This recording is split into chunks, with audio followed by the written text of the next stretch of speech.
ನಮಸ್ಕಾರ, ಇದು ವಿಶ್ವಂಬರ ಟಿವಿ. ನಾನು ಗುರುಪ್ರಸಾದ್ ಶಾಸ್ತ್ರಿ. ಪ್ರೈಮ್ ಗೆಸ್ಟ್ ಕಾರ್ಯಕ್ರಮಕ್ಕೆ ಸ್ವಾಗತ.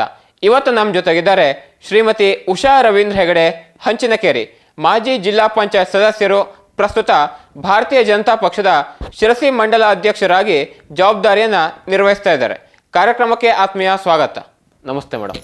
ನಮಸ್ಕಾರ.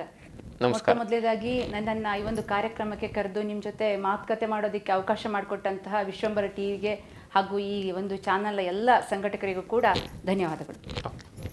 ಪ್ರಿಯ ವೀಕ್ಷಕರೇ, ಈ ವಿಡಿಯೋನ ನೋಡೋದಕ್ಕೂ ಮೊದಲು ನಮ್ಮ ಚಾನೆಲ್ ಅನ್ನ ಇನ್ನು ಸಬ್ಸ್ಕ್ರೈಬ್ ಮಾಡ್ಕೊಂಡಿಲ್ಲ ಆದರೆ ತಕ್ಷಣವೇ ಸಬ್ಸ್ಕ್ರೈಬ್ ಮಾಡ್ಕೊಳ್ಳಿ. ಹಾಗೆ ವಿಡಿಯೋ ಇಷ್ಟ ಆಗಿದ್ರೆ ಶೇರ್ ಮಾಡಿ. ಮೇಡಮ್, ತಾವು ಸಾಕಷ್ಟು ವರ್ಷಗಳಿಂದ ಶಿರ್ಸಿಯಲ್ಲಿ ಅಥವಾ ಈ ಒಂದು ನಮ್ಮ ಜಿಲ್ಲೆಯಲ್ಲಿ ಸಾಮಾಜಿಕ ರಂಗದಲ್ಲಿ ಗುರ್ಸ್ಕೊಂಡಿದ್ದಾರೆ. ಬಟ್ ಸಾಮಾಜಿಕ ರಂಗದಲ್ಲಿ ಗುರ್ಸ್ಕೊಳ್ಳೋಕ್ಕಿಂತ ಮುಂಚೆ ತಾವು ಕುಂದಾಪುರದಲ್ಲಿ CWC ಹೇಳುವಂಥ ಸಂಸ್ಥೆಯಲ್ಲಿ ಕೆಲಸವನ್ನು ಮಾಡ್ತಾ ಇದ್ರಿ. ಕನ್ಸರ್ನ್ ಫಾರ್ ವರ್ಕಿಂಗ್ ಚಿಲ್ಡ್ರನ್ ಹೇಳುವಂಥ ಒಂದು ಸಂಸ್ಥೆಯಲ್ಲಿ ಕೆಲಸವನ್ನು ಮಾಡ್ತಾ ಇದ್ರಿ. ಅಲ್ಲಿ ಯಾವ ರೀತಿ ಕೆಲಸ ಇತ್ತು? ನನ್ನ ವಿದ್ಯಾಭ್ಯಾಸ ಮುಗಿದು ನಾನೊಂದು ಪದವಿಯನ್ನು ಪಡೆದ ತಕ್ಷಣ ನನಗೆ ಸಾಮಾಜಿಕವಾಗಿ ಕೆಲಸ ಮಾಡಬೇಕು ಅನ್ನುವಂಥ ಈ ಹಿನ್ನೆಲೆಯಲ್ಲಿ ಆವಾಗ ಡಾಕ್ಟರ್ ವಿಜಯನಳಿನಿ ರಮೇಶ್ ಅವರು ಈ ಥರ ಒಂದು ಸಂಸ್ಥೆ ಇದೆ, ನಿನಗೆ ಆಸಕ್ತಿಯಾದಂಥ ಒಂದು ವಿಷಯದ ಬಗ್ಗೆ ಕೆಲಸ ಮಾಡೋದಕ್ಕೆ ಅವಕಾಶ ಇದೆ, ಹೋಗು ಅಂತೇಳಿ ಒಂದು ತೋರಿಸ್ಕೊಟ್ರು. ಅವರು ತೋರಿಸಿದಂತಹ ದಾರಿದೀಪ ಇವತ್ತು ನನಗೆ ಸಿರ್ಸಿಯಲ್ಲಿ ಕೆಲಸ ಮಾಡೋದಕ್ಕೆ, ಒಂದು ಮಹಿಳೆಯಾಗಿ ಒಳ್ಳೆ ರೀತಿಯಲ್ಲಿ ಕೆಲಸ ಮಾಡ್ತೀನಿ ಅಂತ ಗುರುತಿಸ್ಕೊಳ್ಳೋದಕ್ಕೆ ಅವಕಾಶ ಆಯಿತು. ಆ ಸಂಸ್ಥೆಗೆ ಹೋದಾಗ ಅಲ್ಲಿ ನನಗೆ ಕುಂದಾಪುರ ತಾಲೂಕಲ್ಲಿ ಒಂದು 56 ಗ್ರಾಮ ಪಂಚಾಯತ್ಗಳು ಬರ್ತವೆ. ಆ ಗ್ರಾಮ ಪಂಚಾಯತ್ಗಳ ಸುಮಾರು 16 ಪಂಚಾಯತ್ಗಳಿಗೆ ಪಂಚಾಯತ್ ಮಟ್ಟದ ಸಂಯೋಜಕಿಯಾಗಿ ಅಲ್ಲಿ ಶಾಲೆ ಬಿಟ್ಟಂತಹ ದುಡಿಯೋ ಮಕ್ಕಳ ಜೊತೆಗೆ, ಅದರಂತೆ ಆ ದುಡಿಯೋ ಮಕ್ಕಳ ತಾಯಂದಿರ ಜೊತೆಗೆ ಮಹಿಳಾ ಸ್ವಸಹಾಯ ಸಂಘಗಳಲ್ಲಿ ಕೆಲಸ ಮಾಡೋದಕ್ಕೆ ಅವಕಾಶ ಸಿಕ್ತು. ಶಾಲೆಗಳಲ್ಲಿ ಮಕ್ಕಳ ಹಕ್ಕುಗಳ ಬಗ್ಗೆ ಮಾತಾಡೋದಕ್ಕೆ, ಅದರಂತೆ ಅಲ್ಲಿರ್ತಕ್ಕಂತಹ ಕೆಲವು ಸಮಾಜಕ್ಕೆ ಘಾತುಕವಾದಂತಹ ಚಟುವಟಿಕೆಗಳಿರ್ಬೋದು, ಅದು ಹೆಂಡ ಕುಡಿಯೋದಿರ್ಬೋದು, ವರದಕ್ಷಿಣೆ ಇರ್ಬೋದು, ಅಥವಾ ಅಲ್ಲಿ ದುಡಿಯೋ ಮಕ್ಕಳಿಗೆ ಕೊಡ್ತಕ್ಕಂಥ ಈ ವಿಷಯದ ಬಗ್ಗೆ ಕೆಲಸ ಮಾಡೋದಕ್ಕೆ, ಅವ್ರ ಮನೆಗಳಲ್ಲಿ ಪರಿಸ್ಥಿತಿ ಹೇಗಿರುತ್ತೆ, ನಾವು ಅವ್ರನ್ನ ಹೇಗೆ ಮಕ್ಕಳನ್ನ ಅಲ್ಲಿಂದ ಹೊರಗೆ ತೆಗೆದುಕೊಂಡು ಬರಬೇಕು, ಅವರನ್ನು ಸಮಾಜದ ಮುಖ್ಯವಾಹಿನಿಗೆ ಹೇಗೆ ತರಬೇಕು ಅಂತ ಹೇಳಿ ಕೆಲಸ ಮಾಡೋದಕ್ಕೆ ನನಗೆ ಆ ಸಂಸ್ಥೆ ಅವಕಾಶವನ್ನು ಮಾಡಿಕೊಡ್ತು. ಓಕೆ. ಈ ಕುಂದಾಪುರದಲ್ಲಿ ಅವಂಥ ಒಂದು ಸಂಸ್ಥೆಯಲ್ಲಿ ಕೆಲಸ ಮಾಡ್ತಿದ್ದವರು ಸಡನ್ನಾಗಿ ಶಿರಸಿಗೆ ಬಂದು ಇಲ್ಲಿ ಸಾಮಾಜಿಕ ರಂಗದಲ್ಲಿ ತೊಡಗಿಸ್ಕೊಂಡು ರಾಜಕೀಯಕ್ಕೆ ಬಂದರೆ ಇದೆಲ್ಲ ಹೇಗೆ ಸಾಧ್ಯ ಆಯಿತು? ಬಹುಶಃ ನಾನು ಸೇರಿದಂತಹ ಸಂಸ್ಥೆ ಈ ಹಿಂದೆ ತಾವು ಕೇಳಿರ್ಬೋದು, ತುರ್ತು ಪರಿಸ್ಥಿತಿಯ ಸಂದರ್ಭದಲ್ಲಿ ಸ್ನೇಹಲತಾ ರೆಡ್ಡಿ ಅಂತ ಹೇಳುವವರು ಆ ಒಂದು ಸಂದರ್ಭದಲ್ಲಿ ದೇಶಕ್ಕಾಗಿ ಧುಮುಕಿದ್ರು. ಅವರ ಮಗಳಾದಂತಹ ನಂದನಾ ರೆಡ್ಡಿ ಅವರು ಆ ಸಂಸ್ಥೆಯನ್ನು ಕಟ್ಟಿ ಬೆಳೆಸಿದವರು. ಅವರು ನಮಗೆ ಯಾಕೆ ಕೆಲಸ ಮಾಡಬೇಕು, ಯಾಕೆ ಭಾರತದಂತಹ ಕೆಲವು ಗ್ರಾಮ ಮಟ್ಟದಲ್ಲಿ ಯಾಕೆ ಕೆಲಸ ಮಾಡುವಂಥ ಅವಶ್ಯಕತೆ ಇದೆ ಅನ್ನೋದನ್ನು ಮನವರಿಕೆ ಮಾಡಿಕೊಟ್ಟಿದ್ರು. ಯಾವಾಗ ನಾನು ಅಲ್ಲಿ ಕೆಲಸ ಬಿಟ್ಟು ಒಂದು 5 ವರ್ಷ ಕೆಲಸಗಳನ್ನು ಮಾಡಿ ನಂತರ ನಾನು ಇಲ್ಲಿ ಬಂದೋ, ನನ್ನ ತುಡಿತ ಇನ್ನೂ ಇತ್ತು, ನಾನು ಸಮಾಜಕ್ಕೆ ಏನಾದ್ರು ಕೆಲಸ ಮಾಡಬೇಕು ಅಂತ ಒಂದು ಸಂದರ್ಭ ಬಂದಾಗ ನನಗೆ ಒಂದು ಅವಕಾಶ ಸಿಕ್ತು. ಈ ಥರ ಜಿಲ್ಲಾ ಪಂಚಾಯತಿ ಸಾಮಾನ್ಯ ಮಹಿಳೆ ಬಂದಿದೆ, ಒಂದು ನಿಲ್ಲೋದಕ್ಕೆ ಅವಕಾಶ ಆಗುತ್ತೆ ಅಂತೇಳಿ ತಕ್ಷಣ ಭಾರತೀಯ ಜನತಾ ಪಾರ್ಟಿಯ ಕೆಲವು ಕಾರ್ಯಕರ್ತರು ನಮ್ಮ ಮನೆಗೆ ಬಂದು ನನಗೊಂದು ಬರಬೇಕು, ಈ ಥರ ನಿಮ್ಮನ್ನು ಒಬ್ಬರು ಗುರುತಿಸಿ ನಿಮ್ಮ ಹೆಸರನ್ನು ಹೇಳಿದ್ದಾರೆ ಬನ್ನಿ ಅಂತ ಹೇಳಿ ಕರೆದ್ರು. ಆವಾಗ ಮಗು ತುಂಬ ಚಿಕ್ಕದಿತ್ತು, 11 ತಿಂಗಳು ಮಗು ಅಷ್ಟೇ ನಂದು. ಆವಾಗ ನನಗೆ ಬರಬೇಕೋ ಬೇಡವೋ ಅಂತ ಒಂಥರ ಆತಂಕ, ಚಿಕ್ಕ ಮಗು ಇದೆ, ಕೆಲಸ ಬಿಟ್ಟು ಬಂದಿದ್ದೀನಿ, ಹೇಗೆ ಮಾಡಬೇಕು ಅಂತ. ಆದರೆ ಬಂದಂಥ ಅವಕಾಶ ಇರ್ಬೋದು, ಅಥವಾ ನನಗೆ ಮನಸ್ಸಿಗೆ ಬೇಕಾದಂಥ ಇಷ್ಟಪಟ್ಟು ಮಾಡುವಂಥ ಕೆಲಸ ಸಿಕ್ಕಿದಾಗ ಅಥವಾ ಕರ್ತವ್ಯ ಅಂತ ಸಿಕ್ಕಿದಾಗ ಮಾಡಬೇಕು ಅಂತ ಆಸಕ್ತಿ ಬಂತು. ಹಾಗಾಗಿ ಮತ್ತೆ ರಾಜಕೀಯದಲ್ಲಿ ಅವಕಾಶ ಆಯಿತು ಬಂದೆ. ಓಕೆ. BJPಯನ್ನು ಯಾಕೆ ಆಯ್ಕೆ ಮಾಡ್ಕೊಂಡ್ರಿ? ಸಾಕಷ್ಟು ಪಕ್ಷಗಳು ಅಥವಾ ಅವಕಾಶಗಳು ಇತ್ತು, BJPಯನ್ನು ಯಾಕೆ ಆಯ್ಕೆ ಮಾಡ್ಕೊಂಡ್ರಿ? ಹೌದು ನೋಡಿ, ನಾವು ಇರುವಂಥದ್ದು ಭಾರತದಲ್ಲಿ, ನಮ್ಮ ಧರ್ಮ ಹಿಂದೂ ಧರ್ಮ. ಅದ್ರ ಜೊತೆಗೆ ನಾನು ಕಾಲೇಜು ಶಿಕ್ಷಣವನ್ನು ಪಡಿತಾ ಇದ್ದಾಗ ನನಗೆ ABVPಯ ಒಂದು ಸಂಪರ್ಕ ಇತ್ತು. ನಾವು ಆವಾಗ ನಮ್ಮ ಅಖಿಲ ಭಾರತ ವಿದ್ಯಾರ್ಥಿ ಪರಿಷತ್ತಿಂದ ವಿದ್ಯಾರ್ಥಿಗಳ ಸಮಸ್ಯೆಗಳಿಗೋಸ್ಕರ ಅಂತ ಹೋರಾಟ ಮಾಡುವಂಥದ್ದು, ನಾವು ದೇಶಕ್ಕಾಗಿ ವಿದ್ಯಾರ್ಥಿಗಳ ಪಾತ್ರ ಏನು, ಈ ಎಲ್ಲ ವಿಷಯಗಳ ಬಗ್ಗೆ ನಮಗೆ ಚಿಂತನ ಮಂಥನಗಳಾಗ್ತಿತ್ತು. ನಾವು ಕಾರ್ಯಕ್ರಮವನ್ನು ಮಾಡ್ತಿದ್ವಿ. ಹಾಗಾಗಿ ನಾನು ABVPಯಲ್ಲಿ ಆವಾಗೇನು ಕೆಲಸ ಮಾಡಿದ್ನೋ ಅದರ ಹಿನ್ನೆಲೆಯಲ್ಲಿ ನಮ್ಮ ಮನಸ್ಸಿಗೆ ಇಷ್ಟವಾಗುವಂಥ ಕೆಲಸ ಮಾಡುವಂತಹ ಒಂದು ಪಾರ್ಟಿ ಏನಾದ್ರು ಇದ್ದರೆ ಅದು BJP ಅಥವಾ ಭಾರತೀಯ ಜನತಾ ಪಾರ್ಟಿ ಇದೆ. ಅದರಲ್ಲಿ ಇರ್ತಕ್ಕಂಥ ನಾಯಕರು ಕೂಡ ದೇಶ ಮೊದಲು, ನೇಷನ್ ಫಸ್ಟ್ ಅನ್ನುವಂತಹ ಗುರಿಯನ್ನು ಇಟ್ಕೊಂಡಿದ್ದಾರೆ. ಹಾಗಾಗಿ ನಾನು ಭಾರತೀಯ ಜನತಾ ಪಾರ್ಟಿಯಲ್ಲೇ ನಾನು ಕೆಲಸ ಮಾಡಬೇಕು, ಅಥವಾ ಇಲ್ಲಿ ನನಗೆ ಅವಕಾಶ ಸಿಕ್ಕಾಗ ನಾನು ಇದರಲ್ಲಿ ಸದಸ್ಯೆಯಾಗಿಯೋ ಅಥವಾ ಒಂದು ಕಾರ್ಯಕರ್ತೆಯಾಗಿ ಜೋಡಿಸ್ಕೋಬೇಕು ಅಂತ ನನಗೆ ಅನಿಸ್ತು. 2011ರಿಂದ 2016ವರೆಗೆ ಮೊದಲನೇ ಸಲ ಬದನಗೋಡು ಜಿಲ್ಲಾ ಪಂಚಾಯತ್ ಕ್ಷೇತ್ರದಿಂದ BJPಯಿಂದ ನಿಂತ್ಕೊಂಡ್ರಿ, ಗೆದ್ರಿ, 5 ವರ್ಷ ಒಂದು ಕೆಲಸ ಮಾಡಿದ್ರಿ. ನಂತರದಲ್ಲಿ 2016ರಿಂದ 2021 ದೊಡ್ಡನಹಳ್ಳಿ ಜಿಲ್ಲಾ ಪಂಚಾಯತ್ ಕ್ಷೇತ್ರದಿಂದ ಒಟ್ಟು 10 ವರ್ಷ ಅಂದರೆ 2 ಅವಧಿಗೆ ನೀವು ಜಿಲ್ಲಾ ಪಂಚಾಯತ್ ಸದಸ್ಯರಾಗಿ ಕೆಲಸವನ್ನು ಮಾಡಿದಿರಿ. ಆ ಒಂದು 10 ವರ್ಷದ ಅನುಭವ, ಜನರೊಟ್ಟಿಗೆ ಇರ್ಬೋದು ಅಥವಾ ಅಧಿಕಾರಿಗಳ ಸಭೆ ಇರ್ಬೋದು, ಸರ್ಕಾರ ಮಟ್ಟದಲ್ಲಿ ಬಹುತೇಕ ಇವರು ಮಾನ್ಯ ಮುಖ್ಯಮಂತ್ರಿಗಳು, ಆ ಸಮಯದಲ್ಲಿ ಮುಖ್ಯಮಂತ್ರಿ ಆಗಿರ್ತಕ್ಕಂಥ ಯಡಿಯೂರಪ್ಪನವರು ಸಹ ಒಮ್ಮೆ ನಿಮ್ಮ ಹೆಸರನ್ನು ಉಲ್ಲೇಖ ಮಾಡಿದರು ಒಂದು ಸಭೆಯೊಂದರಲ್ಲಿ. ಹಾಗಾಗಿ ಆ ಒಂದು ಅನುಭವ ಹೇಗಿತ್ತು? ತುಂಬ ಸಂತೋಷಕರವಾದಂತಹ ವಿಷಯ ಇದು. ರಾಜಕೀಯವೇ ಅನುಭವ ಇರಲಿಲ್ಲ, ಕೆಳಮಟ್ಟದ ಕೆಲಸಗಳು ಗೊತ್ತಿತ್ತು ಬಿಟ್ಟರೆ ರಾಜಕೀಯ ಹೇಗಿರುತ್ತೆ ಅನ್ನುವಂತಹ ಅನುಭವ ಇಲ್ಲದೆ ಹೋದಂಥ ಸಂದರ್ಭದಲ್ಲಿ ಭಾರತೀಯ ಜನತಾ ಪಾರ್ಟಿ ಒಂದು ಒಬ್ಬರನ್ನ ಗುರುತಿಸಿ ಅವರಿಗೆ ಒಂದು ಸದಸ್ಯ ಆಗಬಹುದು ಅಂತ ಕಲ್ಪನೆಯನ್ನು ಇಟ್ಕೊಂಡು ಒಂದು ಅವಕಾಶವನ್ನು ಮಾಡಿಕೊಡ್ತು. ಆ ಪಕ್ಷ ಕೊಟ್ಟಂತಹ ಅವಕಾಶ ಹಾಗೂ ಜನ ಕೊಟ್ಟಂತಹ ಸಹಕಾರ, ಕಾರ್ಯಕರ್ತರು ಮಾಡಿದಂತಹ ಶ್ರಮ, ಇದೆಲ್ಲವೂ ಸೇರಿದಾಗ ನನಗೆ ಬದನಗೂಡು ಜಿಲ್ಲಾ ಪಂಚಾಯತಿಗೆ ಆಯ್ಕೆ ಆಗೋದಕ್ಕೆ ಅವಕಾಶ ಆಯಿತು. ಆ ಸಂದರ್ಭದಲ್ಲಿ ನಾನೊಂದು ಅಂಗನವಾಡಿ ಕಾರ್ಯಕರ್ತೆ ಆಗಿದ್ದೆ. ನನಗೆ ಇವತ್ತು ನಾನು ಈ ವೇದಿಕೆಯಿಂದ ನನ್ನೆಲ್ಲ ಅಂಗನವಾಡಿ ಕಾರ್ಯಕರ್ತರಿಗೆ, ಆಶಾ ಕಾರ್ಯಕರ್ತರಿಗೆ ಹಾಗೂ ನನ್ನೆಲ್ಲ ಮತದಾರರಿಗೆ ಈ ಸಂದರ್ಭದಲ್ಲಿ ಕೂಡ ಧನ್ಯವಾದವನ್ನು ಸಲ್ಲಿಸ್ತೇನೆ. ಇವರು ನಮ್ಮ ಕೆಲಸವನ್ನು ಮಾಡಿಕೊಡ್ತಾರೆ ಅಂತನ್ನುವಂಥ ನಂಬಿಕೆ ಅವರಲ್ಲಿತ್ತು. ಅವರೆಲ್ಲರೂ ಕೂಡ ಪ್ರತ್ಯಕ್ಷವಾಗಿ ಇರ್ಬೋದು, ಪರೋಕ್ಷವಾಗಿ ಇರಬಹುದು, ನಮ್ಮ ಕಾರ್ಯಕರ್ತರನ್ನ ಹೊರತುಪಡಿಸಿ ಉಳಿದೆಲ್ಲರೂ ಕೂಡ ಇವರು ನಮ್ಮ ಪರವಾಗಿ ಕೆಲಸ ಮಾಡ್ತಾರೆ ಅಥವಾ ಸಮಾಜಕ್ಕೆ ಇವರು ಕೊಡುಗೆ ಕೊಡ್ತಾರೆ, ಮೂಲಭೂತ ಸೌಕರ್ಯಗಳೇನು ಗ್ರಾಮೀಣ ಭಾಗದಲ್ಲಿ ಆಗಬೇಕು ಅದನ್ನು ಮಾಡಿಕೊಡ್ತಾರೆ ಅನ್ನೋಂಥ ನಂಬಿಕೆಯಿಂದ ಅವರು ನನಗೊಂದು ಅಧಿಕಾರವನ್ನು ಕೊಟ್ಟರು. ಆ ಅಧಿಕಾರವನ್ನು ಬಳಸ್ಕೊಂಡು ನನ್ನ ಕ್ಷೇತ್ರದಲ್ಲಿ ಏನು ಕೆಲಸಗಳಾಗಬೇಕು. ಈ ಹಿಂದೆ 26 ಬದನಗೂಡು ಅಂತ ಗುರುತಿಸ್ಕೊಳ್ತಿತ್ತು. ಅಲ್ಲಿ 5 ಗ್ರಾಮ ಪಂಚಾಯತ್ಗಳು ಬರ್ತಿದ್ವು. ಇಸ್ಲೂರು, ದೊಡ್ಡನಹಳ್ಳಿ ಮತ್ತು ಬಿಸಿಲಕೊಪ್ಪ ಹಾಗೂ ದಾಸನಕೊಪ್ಪ, ಈ ಪಂಚಾಯತ್ ಬಂಕನಾಳ, ಇದಿಷ್ಟು ಪಂಚಾಯತ್ಗಳು ಸಂಬಂಧಪಟ್ಟಂಗೆ ಒಂದು ಮಲೆನಾಡು ಪ್ರದೇಶ, ನಮ್ಮದು ಈ ಕಡೆ ಪಶ್ಚಿಮ ಭಾಗ ಬಂತು, ಮತ್ತೊಂದು ಕಡೆ ಪೂರ್ವ ಭಾಗ, ಸಂಪೂರ್ಣವಾದಂತಹ ಈ ಮುಂಡುಗೋಡು ಆ ರೀತಿ ಬೆಲ್ಟ್ ಇದೆ. ಆದರೆ ಅಲ್ಲಿ ಜನರು ಮಾತಾಡೋದು ಮಾತ್ರ ಹೊರಟು ಬಿಟ್ಟರೆ ಮನಸ್ಸು ತುಂಬ ಮೃದು. ಒಂದು ಸರಿ ಒಪ್ಕೊಂಡ್ರು ಅಂತಂದರೆ ಅವರು ಇವತ್ತಿಗೂ ಕೂಡ ಯಾವುದೇ ಕಾರಣಕ್ಕೂ ಒಂದು ಮನಸ್ಸಿನ ಸ್ಥಾನವನ್ನು ಕೊಟ್ಟಿದ್ದಾರೆ ನಮಗೆ. ಆ ಸ್ಥಾನಕ್ಕೆ ನಾವು ಚಿರಋಣಿ ಆಗಿರಬೇಕು. ಆ ಸ್ಥಾನಮಾನವನ್ನು ಕೊಟ್ಟು ನಮಗೆ ಕೆಲಸ ಮಾಡೋದಕ್ಕೆ ಸ್ಫೂರ್ತಿಯನ್ನು ತುಂಬಿದ್ರು. ಆ ಸ್ಫೂರ್ತಿಯೇ 2ನೇ ಹಂತದಲ್ಲಿ ನಮಗೆ ದೊಡ್ಡನಹಳ್ಳಿ ಪಂಚಾಯತಲ್ಲಿ ಯಾವಾಗ ಸಾಮಾನ್ಯ ಮಹಿಳೆ ಬಂದಾಗ ಪಕ್ಷ ಕೂಡ ಅವರು ಕೆಲಸ ಮಾಡಿದ್ದಾರೆ ಅಂತ ಗುರುತಿಸ್ತು, ಪುನಃ ಅವಕಾಶವನ್ನು ಮಾಡಿಕೊಡ್ತು, ಕಾರ್ಯಕರ್ತರ ಜೊತೆ ಕೊಟ್ಟರು, ಕುಟುಂಬ ಜೊತೆಗಿತ್ತು, ಎಲ್ಲರ ಜೊತೆಗಿದ್ದಾಗ ಪುನಃ 2ನೇ ಬಾರಿ ಕೂಡ ಆಯ್ಕೆ ಆಗೋದಕ್ಕೆ ಅವಕಾಶ ಆಯಿತು. ಇನ್ನು ನೀವು ಅಧಿಕಾರಿಗಳ ಬಗ್ಗೆ ಕೇಳಿದ್ರಿ, ಬಹುಶಃ ನಾವು ಯಾರೇ ಜನಪ್ರತಿನಿಧಿಗಳಾಗಿರ್ಬೋದು, ನಾವೊಂದು ಅರ್ಥ ಮಾಡ್ಕೋಬೇಕು ಅಂತಂದರೆ ಅದು ಕೇಂದ್ರ ಸರ್ಕಾರ ಇರ್ಬೋದು, ರಾಜ್ಯ ಸರ್ಕಾರ ಇರ್ಬೋದು, ಯಾವುದೇ ಒಂದು ಯೋಜನೆಯನ್ನು ಕೊಟ್ಟಾಗ ಅದಕ್ಕೊಂದು ಮಾರ್ಗಸೂಚಿ ಅಂತ ಕೊಡುತ್ತೆ, ಒಂದು ಸೂಚನೆಗಳನ್ನು ಕೊಡುತ್ತೆ. ಈಗ ಅಧಿಕಾರಿ ವರ್ಗದವರು ಯಾವುದೋ ಒಂದು ದಾರಿ ತಪ್ಪಿಸುವಂಥ ಕೆಲಸ ಮಾಡಿದಾಗ ಅಥವಾ ಮಾಹಿತಿಯನ್ನು ಸರಿಯಾಗಿ ನೀಡದಿದ್ದಾಗ ಸರ್ಕ್ಯುಲರ್ ಏನಿದೆ ಅಂತೇಳಿ ನಾವು ಅರ್ಥ ಮಾಡ್ಕೊಂಡ್ಬಿಟ್ರೆ ನಾವು ಕ್ಷೇತ್ರದಲ್ಲಿ ಏನು ಕೆಲಸ ಮಾಡಬೇಕು ಅಂತ ಗೊತ್ತಾಗುತ್ತೆ. ಇದು ಆಗೋದಿಲ್ಲ, ಇದು ಬರೋದಿಲ್ಲ ಅಂತ ಯಾವ ಅಧಿಕಾರಿ ಕೂಡ ಹೇಳ್ತಾರೆ. ಆದರೆ ಅದು ಆಗದೆ ಹೋದದ್ದನ್ನು ಜನರಿಗೆ ಬೇಕು ಅಂದಾಗ ನಾವು ಹೇಗೆ ಮಾಡಬೇಕು ಅನ್ನೋದನ್ನು ಕೂಡ ಅಧಿಕಾರಿಗಳು ಹೇಳಬೇಕು. ಅದನ್ನು ಮಾಡೋದಕ್ಕೆ ಅವಕಾಶಗಳಿರುತ್ತೆ. ಆ ಅವಕಾಶವನ್ನು ಬಳಸ್ಕೊಂಡು ನಮ್ಮ ಕ್ಷೇತ್ರದಲ್ಲಿ ನಾವು ಸಾಕಷ್ಟು ಕೆಲಸವನ್ನು ಮಾಡೋದಕ್ಕೆ ಅನುಕೂಲ ಆಯಿತು. ಆ ಸಂದರ್ಭದಲ್ಲಿ MLA ಗಳಿರ್ಬೋದು, ನೀವು ಹೇಳಿದ್ರಿ ಈಗ ಯಡಿಯೂರಪ್ಪ ಅವ್ರ ಹೆಸರು ಪ್ರಸ್ತಾಪ ಮಾಡಿದ್ರಿ, ಅವರು ಕೂಡ ಹೋರಾಟದಿಂದ ಬಂದಂಥ ವ್ಯಕ್ತಿ. ಅವರ ಹೋರಾಟದ ಸ್ಫೂರ್ತಿಯೇ ನಮಗೆ ಮುಂದೆ ಕೆಲಸ ಮಾಡೋದಕ್ಕೆ ದಾರಿದೀಪಗಳಾಗಿದೆ. ಈಗ BJPಯಲ್ಲಿ ಹಂತವಾಗಿ ಮೇಲೇರ್ತಾ ಬಂದಿದ್ದಾರೆ. BJP ಗ್ರಾಮೀಣ ಮಂಡಲ ಉಪಾಧ್ಯಕ್ಷರಾಗಿ, ಮಹಿಳಾ ಮೋರ್ಚಾದ ಅಧ್ಯಕ್ಷರಾಗಿ, ಜಿಲ್ಲಾ ಕಾರ್ಯದರ್ಶಿಯಾಗಿ, ಜಿಲ್ಲಾ ಪ್ರಧಾನ ಕಾರ್ಯದರ್ಶಿಯಾಗಿ, ಇದೀಗ BJP ಗ್ರಾಮೀಣ ಮಂಡಲ ಅಧ್ಯಕ್ಷರಾಗಿ ಸಂಘಟನೆ ದೃಷ್ಟಿಯಿಂದ ಒಂದು ಒಳ್ಳೆಯ ರೀತಿಯಲ್ಲಿ ಕೆಲಸವನ್ನು ಮಾಡ್ತಾ ಇದ್ದಾರೆ. ಹೇಗೆ BJPಯಲ್ಲಿ ಸಂಘಟನೆ ಹೇಗೆ ನಡೀತಾ ಇದೆ? BJPಯಲ್ಲಿ ಈಗ ಸಂಘಟನೆ ನಮ್ಮದು ಯಾವತ್ತೂ ಕೂಡ ಕಾರ್ಯಕರ್ತರ ಆಧಾರಿತ ಪಕ್ಷ, ಕಾರ್ಯಕರ್ತರೇ ಪಕ್ಷಕ್ಕೆ ಜೀವಾಳ. ಹಾಗಾಗಿ ನಾವು ನಮ್ಮ ಕಾರ್ಯಕರ್ತರನ್ನ ಎಲ್ಲ ಪಕ್ಷಗಳ ಕಾಮನ್ ಡೈಲಾಗ್ ಇದೆ. ಆದರೆ ಆಚರಣೆಗೆ ಬರುವಂಥದ್ದು BJPಯಲ್ಲಿ ಯಾವಾಗಲೂ ತಳಮಟ್ಟದಿಂದ ನಾವು ಏನು ಈಗ ನಮ್ಮ ಪಕ್ಷದಲ್ಲಿ ಸದ್ಯಕ್ಕೆ ಸದಸ್ಯತ್ವ ಅಭಿಯಾನ ನಡೀತಾ ಇತ್ತು. ಈಗ ಬೂತ್ ಸಮಿತಿಗಳ ರಚನೆಗಳಾಗ್ತಾ ಇದೆ. ನಮ್ಮಲ್ಲಿ ಯಾವಾಗಲೂ ಕೂಡ ತಾವು ಗಮನಿಸ್ತಾ ಇದ್ದೀರಿ, ನಮ್ಮ ಕೇಂದ್ರದ ಸಮಿತಿಯಿಂದ ಹಿಡಿದು ಬೂತ್ ಸಮಿತಿಯ ತನಕಲ್ಲೂ ಕೂಡ 3 ವರ್ಷಕ್ಕೊಂದ್ಸರಿ ರಚನೆ ಆಗುವಂಥದ್ದು ನಮ್ಮ ಪಕ್ಷದ ಒಂದು ತತ್ವ ಸಿದ್ಧಾಂತದಲ್ಲಿ ಅಳವಡಿಸಿದೆ, ನಮ್ಮ ರಚನೆ ಇದೆ. ಈ ಹಿನ್ನೆಲೆಯಲ್ಲಿ ನಮ್ಮ ರಾಷ್ಟ್ರಾಧ್ಯಕ್ಷರು ಬದಲಾವಣೆ ಆಗ್ತಾರೆ, ರಾಜ್ಯಾಧ್ಯಕ್ಷರು ಬದಲಾವಣೆ ಆಗ್ತಾರೆ, ಜಿಲ್ಲಾಧ್ಯಕ್ಷರು ಬದಲಾವಣೆ ಆಗ್ತಾರೆ, ಮಂಡಲಾಧ್ಯಕ್ಷರು ಕೂಡ ಬದಲಾವಣೆ, ಅದೇ ರೀತಿ ಬೂತ್ ಅಧ್ಯಕ್ಷರು ಕೂಡ ಬದಲಾವಣೆ ಆಗ್ತಾರೆ. ಈ ಎಲ್ಲವೂ ಕೂಡ ನಡೆಯುವಂಥದ್ದು ನಾವು ಗಮನಿಸಿದ ಹಾಗೆ BJPಯಲ್ಲಿ. ಮತ್ತು ತಳಮಟ್ಟದಿಂದ ನಮ್ಮೊಂದು ಕಾರ್ಯಕರ್ತ ಏನಾದರೂ ಹೇಳ್ತಾನೆ ಅಂತಂದರೆ ಅದನ್ನು ಮೇಲಲ್ಲಿ ಕೂಡ ತಲುಪಿಸುವಂಥದ್ದು ಅಥವಾ ಹೇಳುವಂತಹ ಒಂದು ಪರಿಪಾಠ ಇದೆ. ಇವರೇ ಬಂದು ಹೇಳಬೇಕು, ಮಾತಾಡಬೇಕು ಅನ್ನುವಂಥದ್ದು ಎಲ್ಲೂ ಕೂಡ ಇಲ್ಲ. ಹಾಗಾಗಿ ಈಗ BJP ನಾವು ಸಂಘಟನೆಯನ್ನು ಗಮನಿಸಿದಾಗ ಈ ಹಿಂದೆ ಯಾವಾಗ ನಾವು ಒಂದು ರಾಷ್ಟ್ರೀಯ ಪಕ್ಷವಾಗಿ BJP ಇತ್ತು, ಆವಾಗ BJPಗೆ ಸಿಕ್ಕಂತಹ ಬೆಂಬಲ ಇರ್ಬೋದು.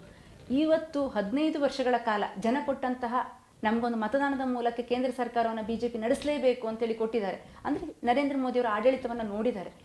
ಆಡಳಿತವನ್ನು ನೋಡಿದಾಗ ನಮಗೆ ಕೂಡ ಕಾರ್ಯಕರ್ತರ ಸ್ಫೂರ್ತಿ, ನಾವು ಅವ್ರ ಹಾಗೆ ಆಗಬೇಕು, ಅವ್ರ ಹಾಗೆ ಕೆಲಸ ಮಾಡಬೇಕು ಅಂತ ಬರುತ್ತೆ. ಈ ಹಿನ್ನೆಲೆಯಲ್ಲಿ ಗ್ರಾಮೀಣ ಮಂಡಲದ ಈಗ ಅಧ್ಯಕ್ಷರಾಗಿ ನಮಗೆ 141 ಬೂತ್ಗಳನ್ನು ಬರ್ತಾ ಇದೆ. ಎಲ್ಲ ಕಡೆಗೂ ಕೂಡ ಬೂತ್ ಸಮಿತಿ ರಚನೆ ಆಗ್ತಾ ಇದೆ. ಪುನಃ ಹಳೆ ನೀರು ಅಂತ ಅನ್ಬಾರ್ದು, ಹೊಸ ನೀರು ಬರಬೇಕು, ಹೊಸ ಚಿಗುರು ಬರಬೇಕು. ಆ ರೀತಿಯಾಗಿ ನಾವು ಯಾರು ಯುವಕರಿದ್ದಾರೆ, ಮಹಿಳೆಯರಿದ್ದಾರೆ, ಅವರೆಲ್ಲರನ್ನೂ ಕೂಡ ತೊಡಗಿಸಿಕೊಳ್ಳುವಂಥ ಕೆಲಸವನ್ನು ಈಗ ಮಾಡ್ತಾ ಇದ್ದೀವಿ. ಈಗ ಉತ್ತರ ಕನ್ನಡ BJPಯಲ್ಲಿ ಅಂದರೆ ಉತ್ತರ ಕನ್ನಡ BJP ಅಂತ ತಕ್ಷಣ ಸಾಮಾನ್ಯವಾಗಿ ಎಲ್ಲ ಪಕ್ಷದಲ್ಲೂ ಇರುತ್ತೆ. ಅದೇ ರೀತಿ ಬಣಗಳು ಒಂದಷ್ಟು ಕಣ್ಣಿಗೆ ಕಾಣ್ತದೆ. ಮಾಜಿ ಸಂಸದರಾಗಿರ್ತಕ್ಕಂಥ ಅನಂತಕುಮಾರ್ ಹೆಗಡೆ ಅವ್ರ ಬಣ, ಈಗ ಅವ್ರು ಸಕ್ರಿಯ ಇಲ್ಲದೇ ಇದ್ದರೂ ಸಹ ಒಂದಷ್ಟು ಅವರ ಫಾಲೋವರ್ಸ್ಗಳು ಇದ್ದಾರೆ. ಅದೇ ರೀತಿ ಹಾಲಿ ಸಂಸದರಾಗಿರ್ತಕ್ಕಂಥ ಕಾಗೇರಿ ಅವರು, ಜೊತೆಗೆ ಒಂದಷ್ಟು ಜನ ತಟಸ್ಥರು. ನೀವು ಯಾವ ಬಣ? ಅನಂತಕುಮಾರ್ ಹೆಗಡೆ ಅವರಾಗಿರ್ಬಹುದು ಅಥವಾ ವಿಶ್ವೇಶ್ವರ ಕಾಗೇರಿ ಆಗಿರ್ಬೋದು, ಇವರಿಬ್ಬರೂ ಕೂಡ ಗೆದ್ದಿರುವಂಥದ್ದು ಕಮಲದ ಚಿಹ್ನೆಯ ಅಡಿಯಲ್ಲಿ. ಹಾಗೂ ಇವರಿಬ್ಬರ ಗುರಿ ಒಂದೇ, ದೇಶ ಮೊದಲು, ನೇಷನ್ ಫಸ್ಟ್ ಅನ್ನುವಂಥದ್ದು, ಮತ್ತು ನಮ್ಮ ಧರ್ಮ ನಮ್ಮ ಸಂಸ್ಕೃತಿಯನ್ನು ಉಳಿಸ್ಬೇಕು ಅನ್ನುವಂಥದ್ದು. ನಾನು ಯಾವ ಬಣದಲ್ಲಿ ಕೂಡ ಇಲ್ಲ. ಅವರಿಬ್ಬರೂ ಕೂಡ ಕಮಲದ ಗುರುತದಲ್ಲಿದ್ದವರು. ಕಮಲದ ಗುರುತದಲ್ಲಿ ನಮ್ಮ ಜೊತೆ ಯಾರಿದ್ದಾರೋ ನಾವು ಅವರನ್ನು ಯಾವತ್ತೂ ಕೂಡ ಗೌರವಿಸ್ತೇವೆ. ಹಾಗೂ ಅವರೇನು ನಮಗೆ ಮಾರ್ಗದರ್ಶನ ಮಾಡ್ತಾರೆ ಅದಾಷ್ಟು ನಡೀತೇವೆ.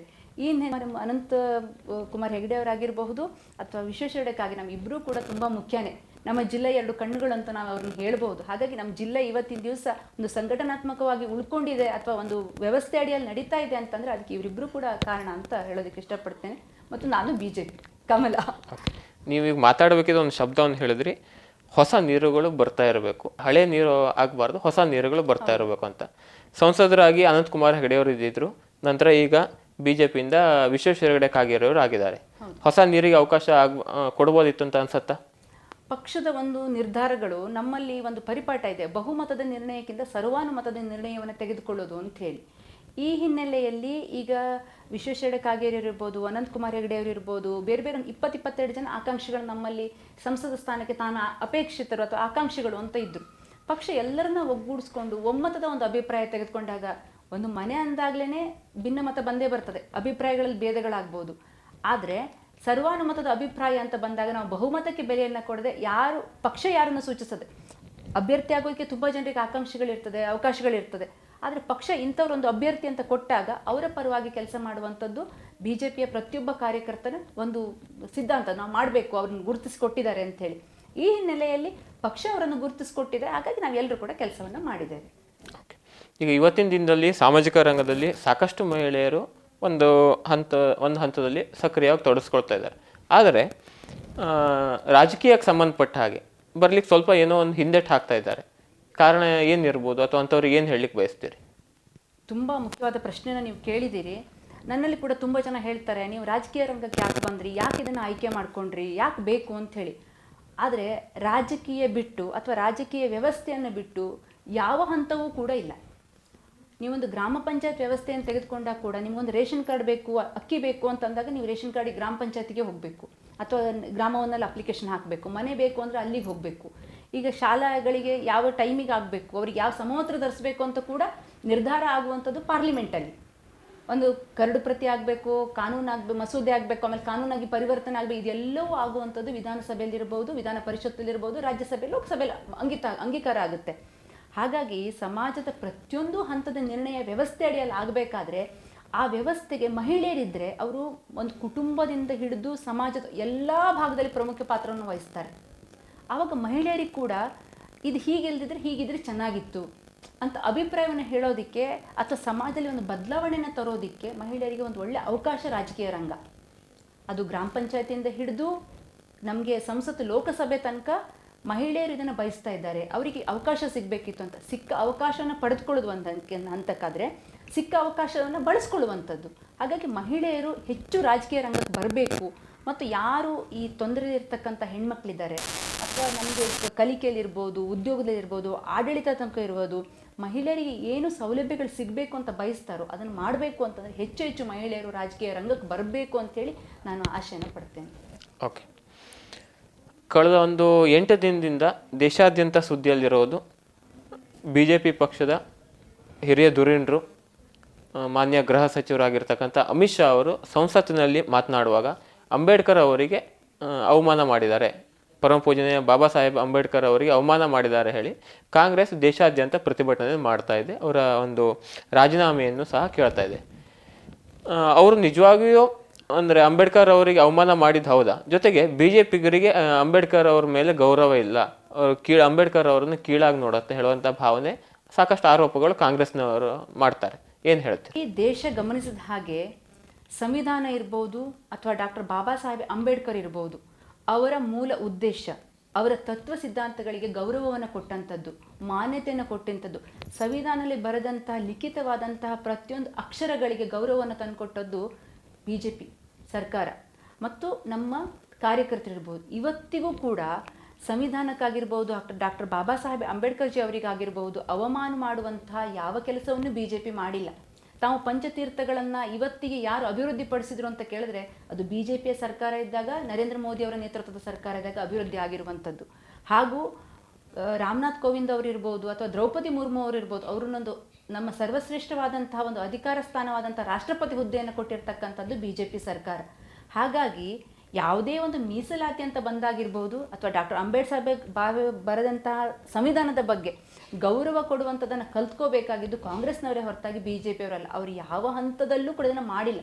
ಇನ್ನು ಮುಖ್ಯವಾಗಿ ನಾವು ಕಾಂಗ್ರೆಸ್ ಅವ್ರನ್ನ ನೋಡಬೇಕು. ಸಂಸತ್ತಲ್ಲಿ ಯಾವುದೇ ಒಂದು ವಿಷಯ ಬಂದಾಗ ಬನ್ನಿ ಚರ್ಚೆ ಮಾಡೋಣ ಅಂತ ಕರೆದಾಗ ಯಾವುದೇ ಚರ್ಚೆಗೆ ಸಂಸತ್ತಿನ ಒಳಗಡೆ ಮಾಡೋದಿಲ್ಲ, ಹೊರಗಡೆ ಗಲಾಟೆಯನ್ನು ಮಾಡ್ತಾರೆ. ಒಳಗಡೆ ಅವರಿಗೆ ಆರಿಸಿ ಕಳಿಸಿರೋದೇ ಚರ್ಚೆ ಮಾಡೋದಕ್ಕೆ.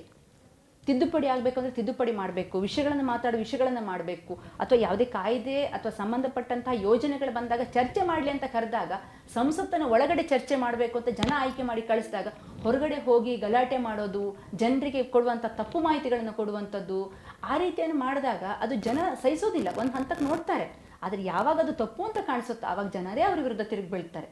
ಇವತ್ತು ಕೂಡ ಹಾಗೆ ಡಾಕ್ಟರ್ ಅವರು ಅಮಿತ್ ಶಾ ಅವರು ಏನು ಮಾತಾಡಿದ್ರು ಅಂತ ಇವ್ರು ಹೇಳ್ತಾ ಇದ್ದಾರಲ್ಲ, ಅದಕ್ಕೆ ಯಾವುದೇ ಇಲ್ಲ. ಎಲ್ಲದಕ್ಕೂ ಕೂಡ ಭಾರತೀಯ ಜನತಾ ಪಾರ್ಟಿ ಇರ್ಬೋದು, ಮೋದಿಜಿಯವರು ಇರ್ಬೋದು, ಅಮಿತ್ ಶಾ ಅವರು ಇರ್ಬೋದು, BJPಯ ನಮ್ಮ ತಳಮಟ್ಟದ ಬೂತ್ ಹಂತದ ಕಾರ್ಯಕರ್ತರು ಇರ್ಬೋದು, ಅವರೆಲ್ಲರೂ ಕೂಡ ಗೌರವವನ್ನು ಕೊಟ್ಟಿದ್ದಾರೆ, ಸಂವಿಧಾನಕ್ಕೂ ಕೂಡ ಗೌರವವನ್ನು ಕೊಟ್ಟಿದ್ದಾರೆ. ಯಾವುದೇ ಕಾರಣಕ್ಕೂ ತಪ್ಪನ್ನು ಮಾಡಿಲ್ಲ.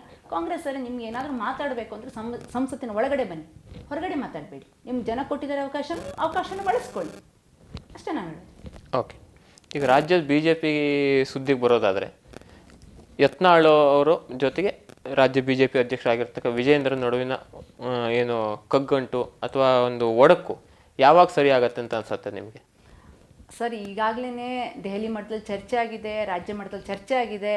ಅದನ್ನ ನಮ್ಮ ಪಕ್ಷದ ವರಿಷ್ಠರುಗಳಿದ್ದಾರೆ, ಅವ್ರನ್ನ ನೋಡ್ಕೊಳ್ತಾರೆ. ಹಾಗಾಗಿ ನಮ್ಮ ಒಡಕಿರೋದಂತೂ ಒಡಕಿದೆ ಅಂತ ನಾನು ಹೇಳೋದಿಲ್ಲ, ಭಿನ್ನಾಭಿಪ್ರಾಯ ಇದೆ ಅಂತ ನಾನು ಹೇಳ್ತೇನೆ. ಯಾಕಂದರೆ ಒಂದು ಮನೆ ಅಂದ್ಕೊಳ್ಳೇ ನಾನು ಆವಾಗಲೇ ಹೇಳಿದೆ, ಕೌಟುಂಬಿಕವಾಗಿ ಅಣ್ಣ ತಮ್ಮಂದಿರ ಮಧ್ಯೆನೇ ಕೆಲವು ವಿಚಾರಗಳಿಗೆ ಭಿನ್ನಾಭಿಪ್ರಾಯ ಬರ್ಬೋದು, ಆದರೆ ನಮ್ಮೆಲ್ಲರ ಗುರಿ ಒಂದೇ. ಈಗ ಸಾವಿರ ನದಿಗಳು ಹೇಗೆ ಹರಿದ್ರು ಕೂಡುವ ಕಡಲೊಂದೇ ಅಂತ ಹೇಳಿದ BJPಯನ್ನು ಶಿಸ್ತಿನ ಪಕ್ಷ ಅಂತ ಕರೀತಾರೆ. ಶಿಸ್ತು ಇದೆ, ನಮ್ಮಲ್ಲಿ ಶಿಸ್ತು ಇವತ್ತಿ ಕೂಡ ಇದೆ. ಶಿಸ್ತನ್ನ ಉಲ್ಲಂಘನೆ ಮಾಡಿದಾಗ ಅದಕ್ಕೆ ಶಿಸ್ತು ಸಮಿತಿಯನ್ನು ಕ್ರಮವನ್ನು ತೆಗೆದುಕೊಳ್ಬೇಕು, ಆ ಕ್ರಮವನ್ನು ತೆಗೆದುಕೊಳ್ತದೆ. ಅದೇ ರೀತಿಯಾಗಿ ಈಗ ಬಸವರಾಜ ಯತ್ನಾಳ್ ಅವರು ಇರ್ಬೋದು ಅಥವಾ ವಿಜೇಂದ್ರ ಸರ್ ಅವರು ಇರ್ಬೋದು, ಈ ಥರದ ಭಿನ್ನಾಭಿಪ್ರಾಯಗಳು ಬಂದಾಗ ಪಕ್ಷದ ವರಿಷ್ಠಗಳು ಕೂತ್ಕೊಂಡು ಅದನ್ನು ಬಗೆಹರಿಸ್ತಾರೆ ಸರ್. ಖಂಡಿತವಾಗಿ ಅದು ಸಮಾಜದ ವ್ಯವಸ್ಥೆ ಮೇಲೆ ಅಥವಾ ಪಕ್ಷಕ್ಕೆ ಯಾವುದೇ ರೀತಿಯಾದಂಥ ಪ್ರತಿಕೂಲ ಪರಿಣಾಮ ಬೀರೋದಿಲ್ಲ. ಓಕೆ, ಯಲ್ಲಾಪುರ ಮುಂಡಗೋಡು ವಿಧಾನಸಭಾ ಕ್ಷೇತ್ರ ಶಾಸಕರಾಗಿರ್ತಕ್ಕಂಥ ಶಿವರಾಮ್ ಹೆಬ್ಬಾರ್ ಅವರು ಪ್ರಸ್ತುತ BJPಯಿಂದ ಶಾಸಕರಾಗಿದ್ದಾರೆ. ಆದರೆ ಒಂದು ಕಾಲನ ಕಾಂಗ್ರೆಸ್ ಸೈಡಿಗೆ ಇಟ್ಟಿದ್ದಾರೆ ಹೇಳಿ ಹೇಳ್ತಾರೆ. ನೀವೇನು ಹೇಳ್ತೀರಿ ಅವರ ಒಂದು ಆಡಳಿತ ವೈಖರಿ ಅಥವಾ ಅವರ ಒಂದು ನಡೆ ಬಗ್ಗೆ? ಸರ್, ನಾವು ಅವ್ರ ಬಗ್ಗೆ ಎಲ್ಲ ಮಾತಾಡೋಷ್ಟು ದೊಡ್ಡವರಲ್ಲ. ಯಾಕಂತಂದರೆ ಒಂದು ಪಕ್ಷ ಅವರಿಗೆ ಅಧಿಕಾರ ಕೊಡ್ತು, ಅವರು ಒಂದು ಪಕ್ಷದಿಂದ ಆಯ್ಕೆ ಆದ ನಂತರ ಸಚಿವರಾದರು, ಸಾಕಷ್ಟು ಕೆಲಸಗಳನ್ನು ಮಾಡಿದ್ರು, ಜನರಲ್ಲಿ ಒಳ್ಳೆ ಅಭಿಪ್ರಾಯವನ್ನು ಇಟ್ಕೊಂಡ್ರು. ಇವತ್ತು ಒಂದು ಕಾರ್ಯಕರ್ತರನ್ನ ಕೇಳಿದ್ರೆ ಹೆಬ್ಬಾರ್ ಅವರು ಈ ನಡೆ ಮಾಡಬಾರ್ದಿತ್ತು ಅಂತಲೇ ಹೇಳ್ತಾರೆ. ನನಗೆ ಬನವಾಸಿ ಭಾಗ ಇರ್ಬೋದು ಅಥವಾ ಯಲ್ಲಾಪುರ ಕ್ಷೇತ್ರ ಕಡೆ ಓಡಾಡುವಾಗ ಜನ ಹೇಳೋದಿಷ್ಟೇ, ಸರ್ ಈ ಥರ ಮಾಡಬಾರ್ದಿತ್ತು, BJPಯಲ್ಲೇ ಇರಬೇಕಿತ್ತು ಅಂತ. BJPಯಲ್ಲಿ ಇದ್ದಾರೆ ಅಂತ ಕೂಡ ನಾವು ಇವತ್ತು ಅಂದ್ಕೊಳ್ತೇವೆ, ಆದರೆ ಅವರು ಪಕ್ಷಕ್ಕೆ ರಾಜೀನಾಮೆಯನ್ನು ಕೊಟ್ಟಿಲ್ಲ. ಹಾಗೂ ಅವರು ಪಕ್ಷದ ಒಂದು ಉದ್ದೇಶವನ್ನು ಇಟ್ಕೊಂಡು ಯಾವ ಆಸೆಯಿಂದ BJPಗೆ ಬಂದರು, BJPಯಲ್ಲೇ ಮುಂದುವರಿಬೇಕು. ಹಾಗೂ ಅವ್ರು ಏನು ಅಭಿವೃದ್ಧಿ ಕೆಲಸಗಳನ್ನು ಮಾಡಿದ ಜನ ನೋಡಿದ್ದಾರೆ. BJP ಅಧಿಕಾರದಲ್ಲಿದ್ದಾಗ ಸಚಿವರಾಗಿ ಸಾಕಷ್ಟು ಕೆಲಸಗಳನ್ನು ಮಾಡಿದ್ದಾರೆ. ಅವರ ಅದೇ ರೀತಿಯ ಕೆಲಸದ ನಿರೀಕ್ಷಣೆ ಜನ ಇವತ್ತು ಕೂಡ ಮಾಡ್ತಾ ಇದ್ದಾರೆ. ಓಕೆ, ಉಷಾ ಹೆಗಡೆ ಅವರು BJPಯಿಂದ MLA ಕ್ಯಾಂಡಿಡೇಟ್ ಹೇಳುವಂಥ ಒಂದು ವಿಷಯ ಸಾಕಷ್ಟು ಬಾರಿ ಕೇಳಿ ಬರ್ತಾ ಇದೆ, ಹೌದಾ?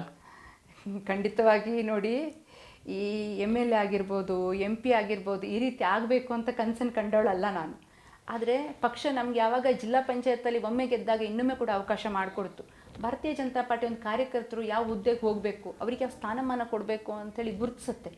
ಮುಂದೊಂದು ದಿವಸ ಪಕ್ಷದಲ್ಲಿ ಈಗ 33% ಮೀಸಲಾತಿ ಮಹಿಳೆಯರಿಗೆ ಕೊಡಬೇಕು ಅಂತ ಬಂದಿದೆ.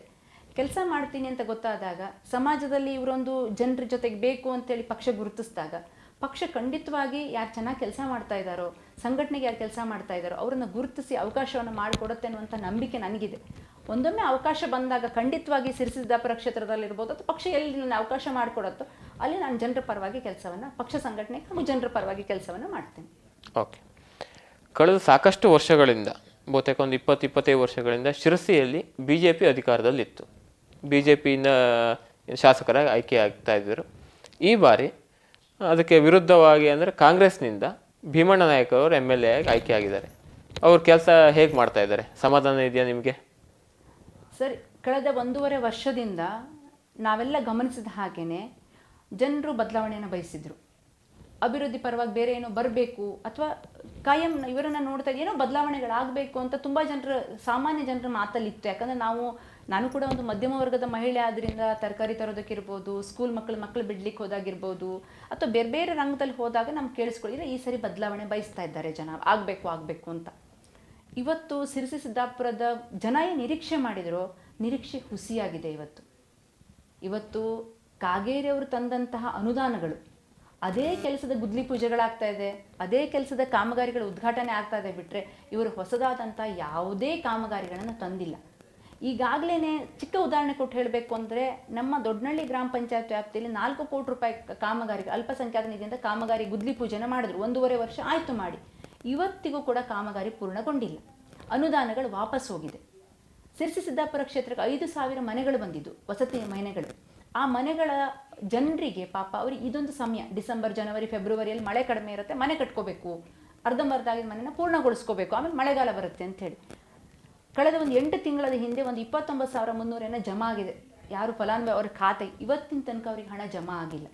ಯಾವಾಗ ಕೊಡ್ತಾರೆ ಇವರು? ಈಗ ಶಾಸಕರಾಗಿ ಇವ್ರು ಅಲ್ಲಿ ಹೋಗಿ ಫೈಟ್ ಮಾಡಬೇಕು, ಅವ್ರನ್ನ ನಾವು ಆರಿಸಿ ಕಳಿಸಿದ್ದೆ ತಗೊಂಬನ್ನಿ ಅಂತೇಳಿ. ಈಗ 1.5 ವರ್ಷ ಆಯಿತು, ಯಾವುದೇ ಕೆಲಸಗಳು ನಡೆದಿಲ್ಲ. ನಾವು ಇಡೀ ಕ್ಷೇತ್ರವನ್ನು ಗಮನಿಸಿದಾಗ ಸಿರಸಿ ಸುತ್ತಮುತ್ತ ನೀವು ಎಲ್ಲಾದರೂ ರಸ್ತೆ ಮೇಲೆ ಓಡಾಡ್ತಾ ಇದ್ರೆ ಒಂದು ಹೊಂಡ ಕೂಡ ತುಂಬಲಿಲ್ಲ ಇವತ್ತಿನ ತನಕ.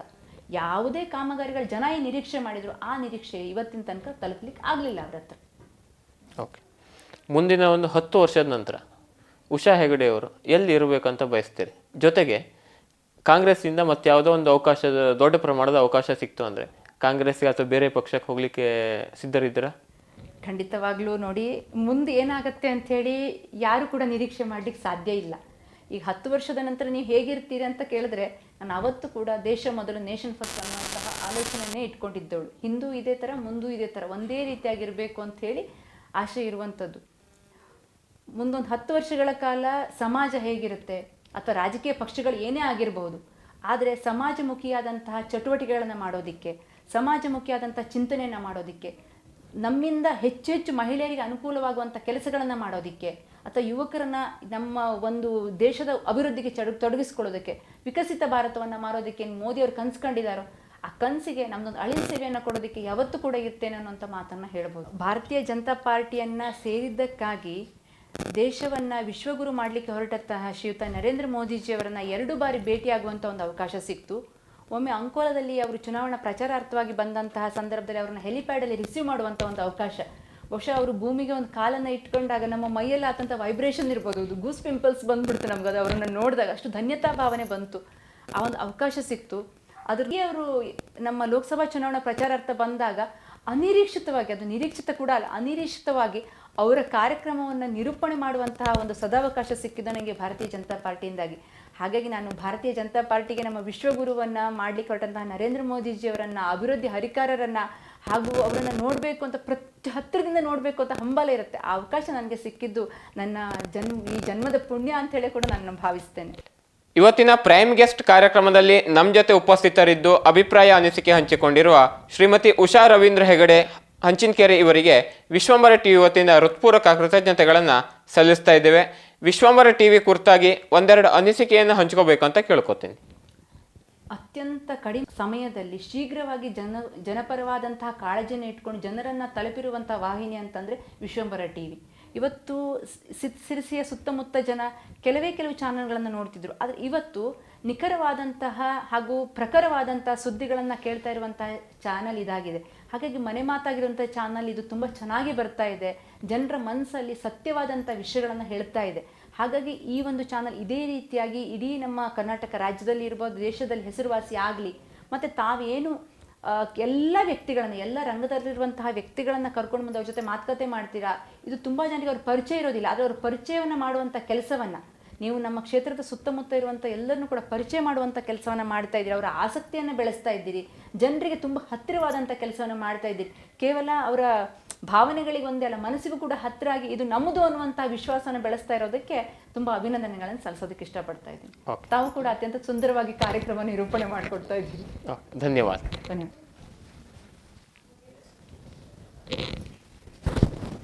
ಧನ್ಯವಾದ. ವೀಕ್ಷಕ ಮಹಾಪ್ರಭುಗಳೇ, ನಮ್ಮ ಚಾನಲ್ ಅನ್ನು ಸಬ್ಸ್ಕ್ರೈಬ್ ಮಾಡಿ, ಶೇರ್ ಮಾಡಿ, ಪ್ರೋತ್ಸಾಹಿಸಿ.